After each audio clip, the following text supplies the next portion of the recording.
Have you ever watched a child say something that made the adults in the room fall silent? A moment where their pure heart, untouched by ego or social pressure, sees the truth, and they say something so simple, so obvious that it makes everyone stop.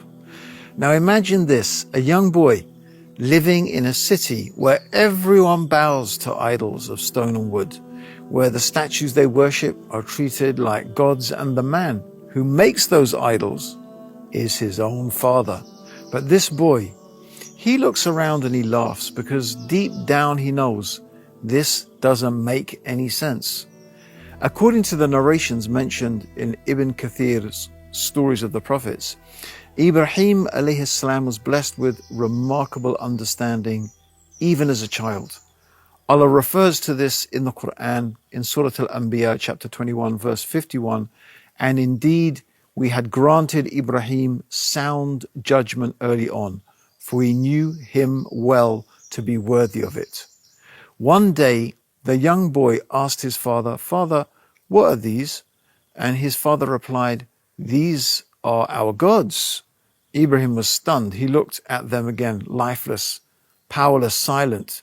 As a child, he used to play with these statues. He would sit on their backs like they were donkeys or horses. They were his toys, nothing more. Once his father caught him riding on the statue of Marduk, the so-called god of gods. Furious, his father scolded him. But young Ibrahim, with the innocence only a child could muster, asked, "Why does it have such big ears?" His father replied, "That shows its wisdom."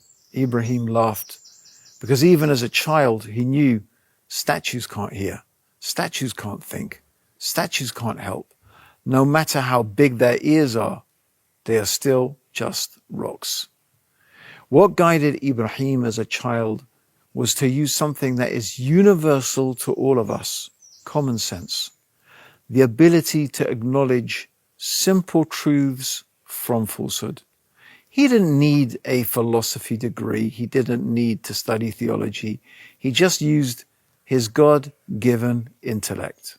Sometimes we think that giving dawah is difficult. We feel like we have to memorize hundreds of arguments, refute every worldview, or do a deep dive into philosophy. But the truth is that the most effective dawah is often the simplest dawah.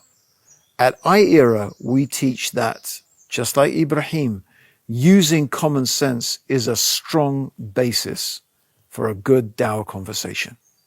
In the Go Rap framework, we start with what we call the premise. In other words, when we have a dawah conversation, what are we going to base our conversation upon in order to know what is true? I wrote a book called The Man in the Red Underpants, and in that book, I illustrate this by way of an example by asking the question, what would you do if a man came knocking on your door wearing nothing except a pair of red underpants, asking to come into your house so he could read the gas meter? Would you believe him without thinking and just let him into your house? Just have faith? Or would you think about the situation, ask some questions, and apply reason? I'm sure we'd all apply reason and common sense, knowing that this man is not who he says he is. Using this as the basis for our dawah conversations ensures that we can come to simple conclusions about ourselves, the world, the universe, and the creator of it. Did the universe come from nothing? Did it just randomly pop into existence? Did it create itself? These questions, just like Ibrahim's childlike wonder, can pierce through the noise, because truth is clear and falsehood, when exposed, collapses under its own weight.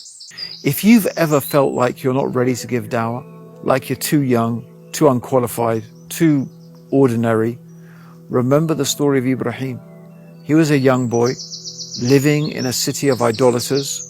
His own father made the very false gods they worshipped, and yet he saw through it. He spoke up. He stood firm. Why? Because Allah gave him a sound mind. So let this be your reminder. Dawah doesn't have to be complicated. Use reason, use common sense, because sometimes the simplest questions can be the one that wakes someone up. Why do you worship something that can neither hear nor see nor benefit you in any way?